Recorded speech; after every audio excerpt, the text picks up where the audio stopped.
right, welcome back to part 2 of medieval philosophy versus Renaissance philosophy.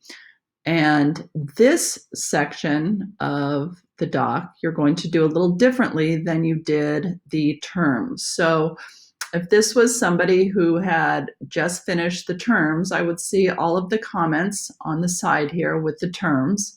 But what I'm going to ask you to do now is actually take notes as I go through the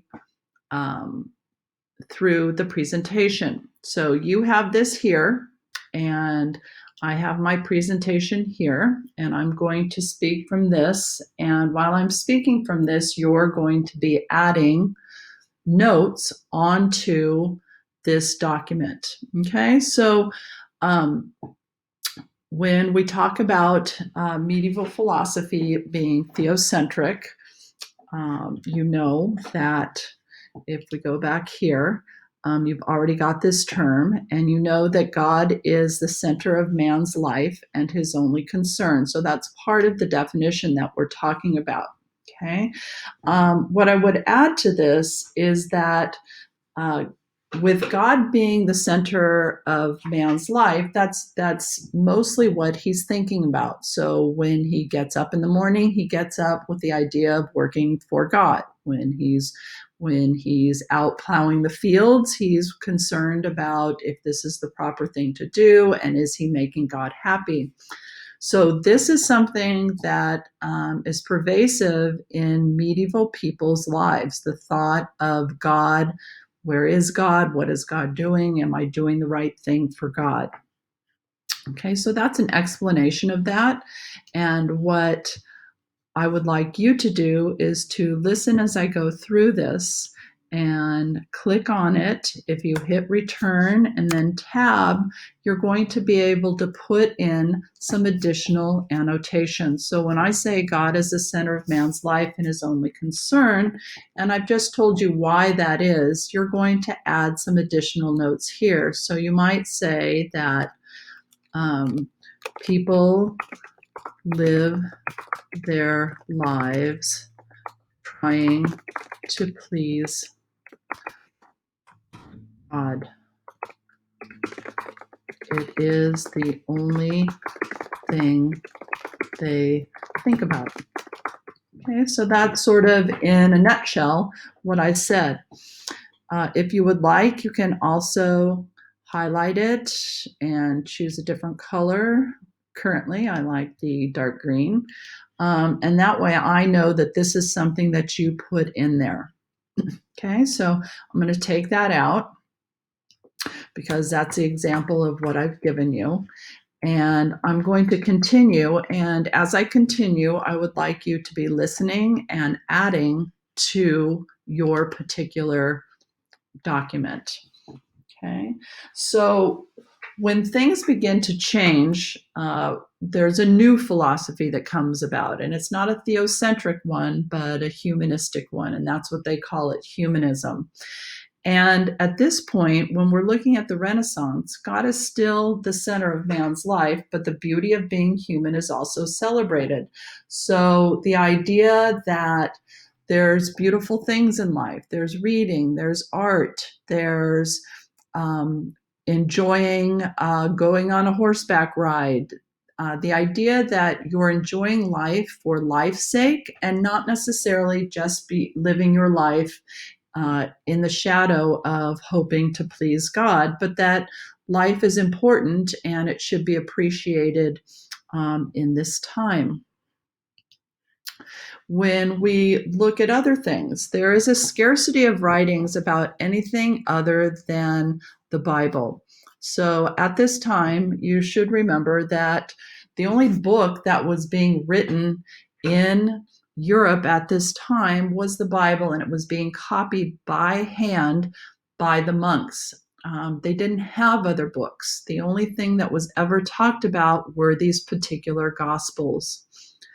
When the Renaissance comes and we see the invention or the bringing over and the invention of the printing press, because as you remember, the printing press was invented by the Chinese. When it comes to Europe, we see We see new ideas being spread. You know that this is a time of great trade taking place, and we see the beginning of many new ideas. And lay people, or people that are not from the clergy, begin to write as well. And we see the writings of important stories like Inferno by Dante, which is a very important text from the day, but it was written by a man who wasn't a member of the church, and it tells stories that are other than Bible stories.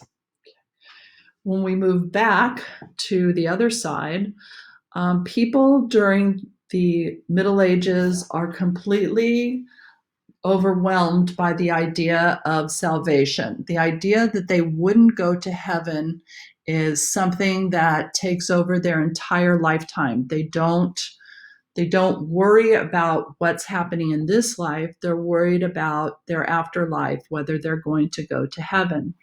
Now, I don't want to make it seem like the people in the Renaissance don't care about that, because they really, really do. They are definitely concerned with their salvation, but they're living in a place where being able to appreciate life is as important as the life that is going to come afterwards. So again, this humanism being part of the beauty of what life has to offer. Okay, next slide. So medieval philosophy, everything that they did was done with Christian beliefs in mind. You didn't say, hey, I wonder if we did it this way, if that was a better idea. No one said that. Everybody thought, what does the church say? What does the church want us to do? What do the monks and priests, what are they telling us? Okay. When we get to the Middle Ages, people begin to question that. Like, well, why do we do it this way? Why is the church's way the only way or the right way? And we start to see people begin to question the church's authority. Okay. By the same token, over here in medieval philosophy, people only heard about the religious gospels. They didn't hear about somebody's ideas about science. They didn't hear about those things. The only thing they heard about were these were the teachings of Jesus. This is what Jesus said. These are the gospels, and this is what you need to know. You don't need to know anything else. On the other side, when we look at Renaissance philosophy, people begin to seek out the Gospels and interpret them on their own. This is a big deal. Okay, when people stop listening to what a priest says and they want to read it themselves and then interpret it, okay, that's a big, big change. And I can tell you that it wasn't something that the church was really happy about, because this was somebody at some point questioning their authority, which was something that they were not particularly happy about. In medieval times, the life was dominated by the church. Everything was centered around the church. Okay, going to church, prayers, all those things dominated their life. When we move over to the Renaissance, this is certainly important. The church is absolutely important. I don't want to give you the impression that it's not. But again, there's this flowering of ideas, this new way of thinking, this new appreciation of human beings. Okay. For here, it was believed over in the medieval times, it was believed that God was responsible for everything. So if they were putting the pieces together, the end result would lead to God. And the idea here is if something is happening, our fields are not producing a lot. They didn't look into the idea that perhaps they had overused the field. They looked into the idea that, well, this was God trying to tell them that maybe they were doing something wrong. Okay, so the reason the fields failed was because God had them fail, not because they had overused them. Okay, so they never questioned any of that. Things happened because God willed them. When we move over to the Renaissance, people start to think, maybe it wasn't because of God. And the reason they're doing this is because they're reading more books, they're talking to more people. People from the East are coming in, people from the South, they're sharing their ideas, they're sharing what's happening. And they begin to see that, if this happened somewhere else and they were able to fix it, perhaps it wasn't a function of God's will, but something they could actually change. Okay, so they start to see God as part of the natural order and that they might actually be separated. And finally, in medieval times, you didn't separate your daily life from your religious life. They were all exactly the same. Life was about God. It wasn't about now I'm going to have something to eat and then I'm going to think about religion. It was all combined together. So everything you did, every thought you had was somehow tied back to God. The Renaissance people had a different view. Okay, they believed that you could separate things, that you could have faith or God, and you could have reason, which was the natural order, meaning that there were scientific ways that things could be observed and understood that didn't necessarily have to be part of faith, that you could have faith and you could also reason, and that those two things could live together harmoniously. And finally, the medieval people believed that their souls were affected by what their body did. So if you were a sinful person, you were doing things against the ways that you were supposed to be acting based on what the Catholic Church doctrines were. If you went against those, if your body decided to do something else, then that was going to be something that kept you from salvation. So everything they did, again, goes back to this idea that you do everything in life to make sure that you have a clear path to heaven.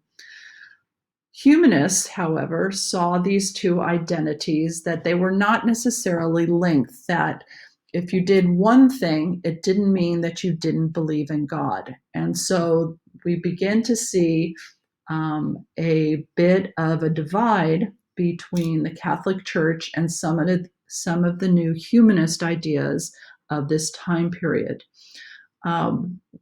It's important for you to understand these ideas of humanism, because when we start to look at the pieces of art, when we start to see the kind of changes that takes place, it's important for you to understand the philosophy behind it. Like, why did they change things? Why did they start to do them differently? And the reason was because their thinking had started to change, and they've moved from a medieval style philosophy to a Renaissance philosophy. I'm going to ask you to make sure that you have at least one bullet underneath each one of these large bullets. Okay, so again, you would go back and tab over and write something here that continued the idea that was above it. Okay, and that's what I'm going to be looking for. I hope this better helps you to see how things changed in Europe from the time of, say, the 1200s to the 1400s. Make sure that your notes are complete and then go ahead and turn them in. Have a great day.